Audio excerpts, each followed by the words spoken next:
تو آج ہم تاریخ کے صفحات سے ایک ایسی لازوال داستان کی گہرائیوں میں اترنے والے ہیں جس کا ذکر تاریخ طبری میں ملتا ہے۔ یہ کہانی ہے ایمان کی، ظلم کی اور اس ایک عظیم ٹکراؤ کی جس نے تاریخ کا دھارا ہی بدل دیا، یعنی پیغمبر حضرت موسیٰ اور مصر کے طاقتور فرعون کا آمنا سامنا۔ چلیں اس حیرت انگیز سفر کا آغاز کرتے ہیں۔ کہانی کا مرکز فرعون کا یہی ایک تکبر بھرا دعویٰ ہے۔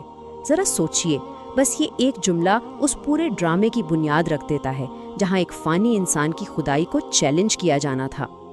ہمارا سفر شروع ہوتا ہے قدیم مصر سے، ایک ایسی سرزمین جو ایک ظالم بادشاہ کے خوف میں جکڑی ہوئی تھی۔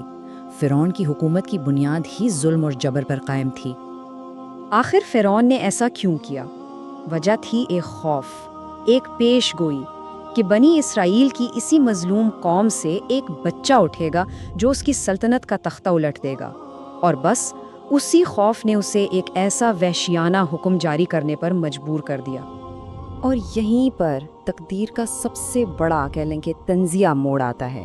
جس بچے کو فرعون ہر قیمت پر ختم کرنا چاہتا تھا، وہی بچہ معجزاتی طور پر سیدھا اسی کے محل پہنچا اور اسی کی چھت کے نیچے پرورش پانے لگا۔ تو اب کہانی آگے بڑھتی ہے حضرت موسیٰ کی جوانی کی طرف۔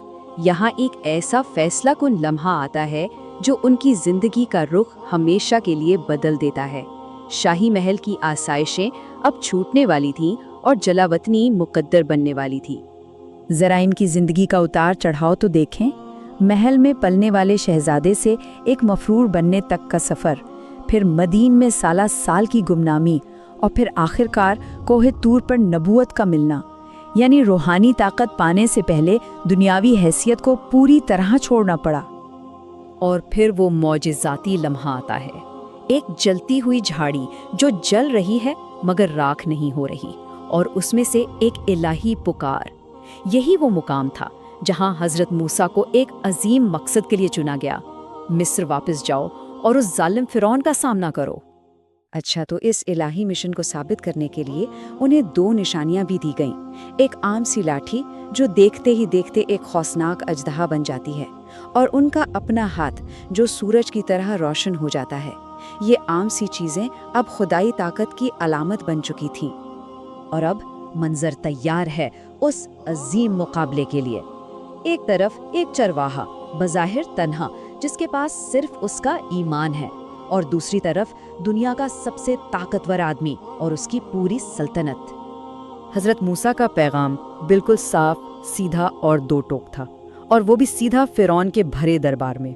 یہ ہمت اور غیر متزلزل ایمان کا ایک ایسا مظاہرہ تھا جس کی کوئی مثال نہیں ملتی۔ تو مقابلہ شروع ہوا۔ فرعون نے اپنے سب سے ماہر جادوگروں کو بلا لیا۔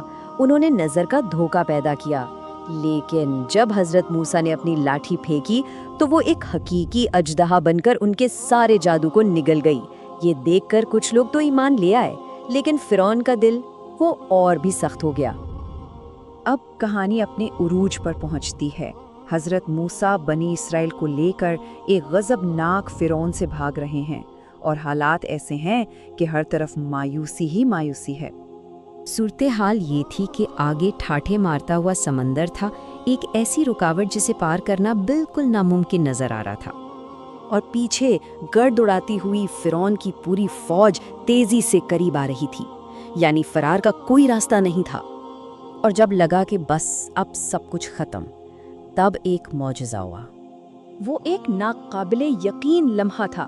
ایک ہی لمحے میں سمندر 2 حصوں میں بٹ گیا، بیچ میں ایک خشک راستہ بن گیا، اور بنی اسرائیل سلامتی سے گزر گئے۔ لیکن جیسے ہی فرعون کی فوج نے ان کا پیچھا کیا، وہی سمندر واپس پلٹا اور ظلم کی پوری سلطنت کو ہمیشہ کے لیے غرق کر دیا۔ تو کہانی تو یہاں اپنے انجام کو پہنچی، لیکن اب ذرا تاریخ طبری کے اس بیان سے ملنے والے ان لازوال اسباق پر غور کرتے ہیں جو آج بھی اتنے ہی اہم ہیں۔ تو یہ کہانی صرف ایک تاریخی واقعہ نہیں ہے، بلکہ یہ ہمیں کچھ بہت گہری سچائیاں سکھاتی ہے۔ یہ بتاتی ہے کہ صبر اور ایمان میں کتنی طاقت ہے، اور یہ کہ آخرکار انصاف ہی غالب آتا ہے، چاہے حالات کتنے ہی مشکل کیوں نہ ہوں۔ اور ان تمام اسباق کے مرکز میں، ان سب کی بنیاد میں صرف ایک ہی سچائی ہے ایک قادر مطلق خالق کی حتمی طاقت، جس کے سامنے ہر دنیاوی طاقت، ہر تکبر بالکل ہیچ ہے۔ اور آخر میں یہ کہانی ہمیں ایک بہت اہم سوال پر سوچنے کے لیے چھوڑ جاتی ہے کہ اصل طاقت کیا ہے؟ دنیا کا اختیار، شان و شوکت اور فوجیں، یا پھر وہ غیر متزلزل ایمان جو ایک تنہا انسان کو پوری سلطنت کے سامنے کھڑا کر دے؟